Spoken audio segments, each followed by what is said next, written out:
आप सभी भक्तों को करवा चौथ की ढेरों शुभकामनाएं। आज के इस वीडियो में आप सभी श्रवण कीजिए करवा चौथ की पौराणिक कथा। और सबसे पहले आप श्री गणेश भगवान की चमत्कारिक कथा श्रवण करेंगे, क्योंकि गणेश भगवान की कथा सुनना अनिवार्य है।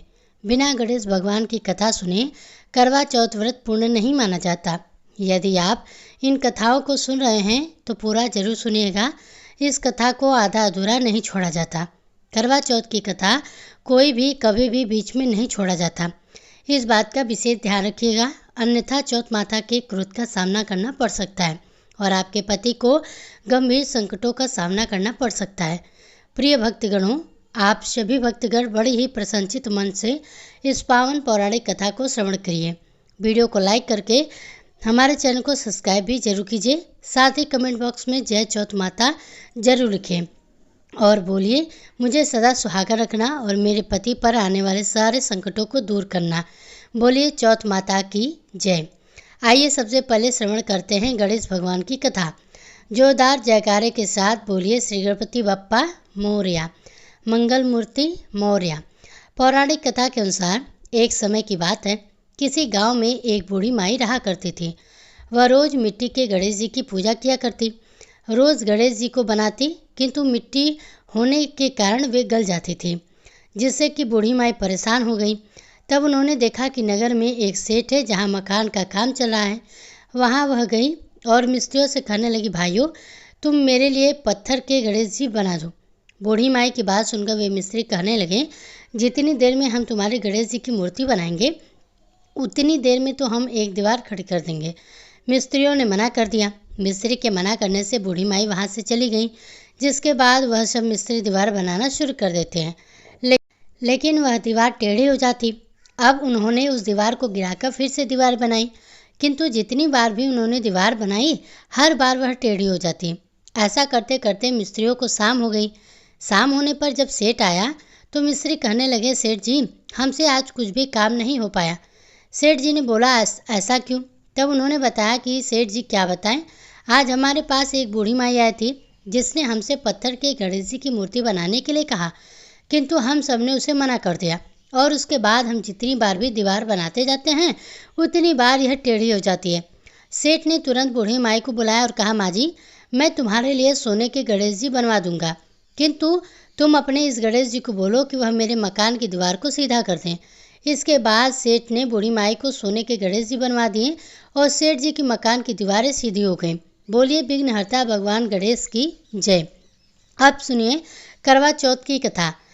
कथा के अनुसार बहुत समय पहले की बात है, इंद्रप्रस्थपुर के एक शहर में वेद शर्मा नाम का एक ब्राह्मण रहा करता था। वेद शर्मा का विवाह लीलावती से हुआ, जिससे उसके 7 पुत्र और बीरावती नाम की एक गुणवान पुत्री का जन्म हुआ। क्योंकि बीरावती 7 भाइयों की एकमात्र बहन थी, जिसके कारण अपने माता पिता के साथ साथ अपने भाइयों की भी वह बहुत लाडली थी।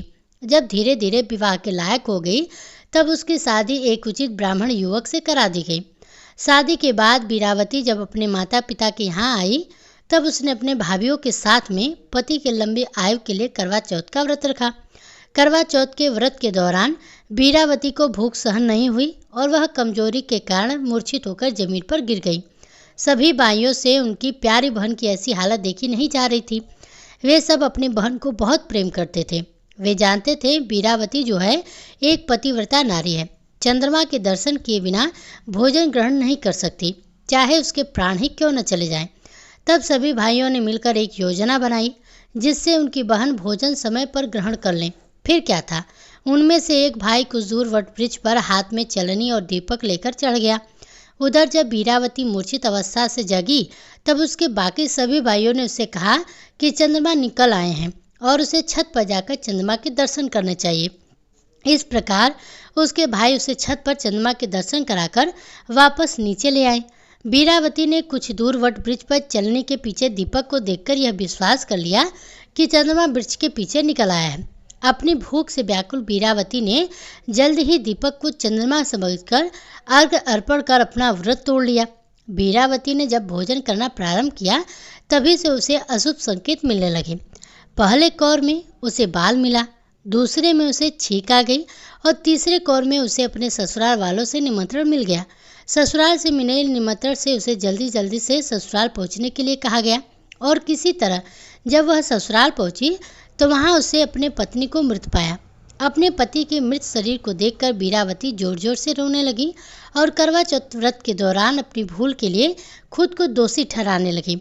वह जोर जोर से विलाप करने लगी। उसका विलाप सुनकर देवी इंद्राणी, जो कि इंद्र देवता की पत्नी है, बीरावती को शांत बना देने के लिए पहुंची। बीरावती ने देवी इंद्राणी से पूछा, हे देवी, क्या आप मुझे बता सकती हैं कि करवा चौथ के दिन ही मेरे पति की मृत्यु क्यों हुई, जबकि मैंने व्रत भी रखा था। और अपने पति को जीवित कराने के लिए वह देवी इंद्राणी से विनती करने लगी। बीरावती का दुख देखकर देवी इंद्राणी ने उससे कहा कि उससे चंद्रमा को अर्घ अर्पण किए बिना ही करवा चौथ का व्रत तोड़ दिया था और इसी के कारण उसके पति की अकाल मृत्यु हो गई। देवी इंद्राणी ने बीरावती को करवा चौथ के व्रत के साथ साथ पूरे साल में हर माह की चौथ के व्रत करने की सलाह दी। साथ ही बीरावती को आश्वासन भी दिया कि जल्द ही तुम्हारा पति पुनर्जीवित हो जाएगा। इसके बाद से बीरावती ने हर मास की चौथ और हर साल का करवा चौथ का व्रत पूरे विधि विधान से करना प्रारंभ कर दिया। उसके सभी व्रतों के पुण्य से उसका पति उसे फिर से प्राप्त हो गया। इस प्रकार करवा चौथ के दिन जो भी सुहागिन महिला इस कथा को सुनती है या दूसरों को सुनाती है, उनके पति की आयु लंबी होती है और उनके पति के जीवन में किसी भी प्रकार का कोई दुख, कोई कष्ट नहीं रहता। करवा चौथ की एक और कथा के अनुसार देवी करवा अपने पति के साथ तुंगभद्रा नदी के पास रहती थी। एक दिन करवा के पति नदी में स्नान करने गए तो एक मगरमच्छ ने उनका पैर पकड़ लिया और नदी में खींचने लगे। मृत्यु के करीब देखकर करवा के पति करवा को पुकारने लगे। करवा दौड़कर नदी के पास पहुंची और पति को मृत्यु के मुंह में ले जाते हुए मगरमच्छ को देखा। तब करवा ने तुरंत एक कच्चा धागा लेकर मगरमच्छ को एक पेड़ से बांध दिया। करवा के सतीत्व के कारण वह मगरमच्छ कच्चे धागे में ऐसा बंधा कि टस से पस नहीं हो पा रहा था। करवा के पति और मगरमच्छ दोनों के ही प्राण संकट में फंस गए थे। तब करवा ने सच्चे मन से यमराज जी को पुकारा और अपने पति को जीवन दान देने और मगरमच्छ को मृत्यु दंड देने के लिए कहा। यमराज जी ने कहा, मैं ऐसा नहीं कर सकता क्योंकि अभी मगरमच्छ की आयु शेष है और तुम्हारे पति की आयु पूर्ण हो चुकी है। तब क्रोधित होकर करवा ने यमराज जी से कहा कि अगर आपने ऐसा नहीं किया तो मैं आपको भी श्राप दे दूंगी। सती के शाप से भयभीत होकर यमराज जी ने तुरंत मगरमच्छ को यमलोक भेज दिया और करवा के पति को जीवन दान दे दिया। इसलिए करवा चौथ के व्रत में सुहागिन स्त्रियां करवा माता से प्रार्थना करती हैं कि हे करवा माता, जैसे आपने अपने पति को मृत्यु के मुंह से वापस निकाल लिया है, वैसे ही मेरे सुहाग की भी रक्षा करना। करवा माता की तरह देवी सावित्री ने भी सच्चे धागे से अपने पति को वट वृक्ष के नीचे लपेट कर रखा था। कच्चे धागे में लिपटा प्रेम और विश्वास ऐसा था कि यमराज सावित्री के पति के प्राण अपने साथ लेकर नहीं जा सके। सावित्री के पति के प्राण को यमराज जी को लौटाना ही पड़ा और सावित्री को वरदान देना पड़ा कि उनका सुहाग हमेशा बना रहे और वे दोनों लंबे समय तक एक साथ रहेंगे। यह थी करवा चौथ की कथा।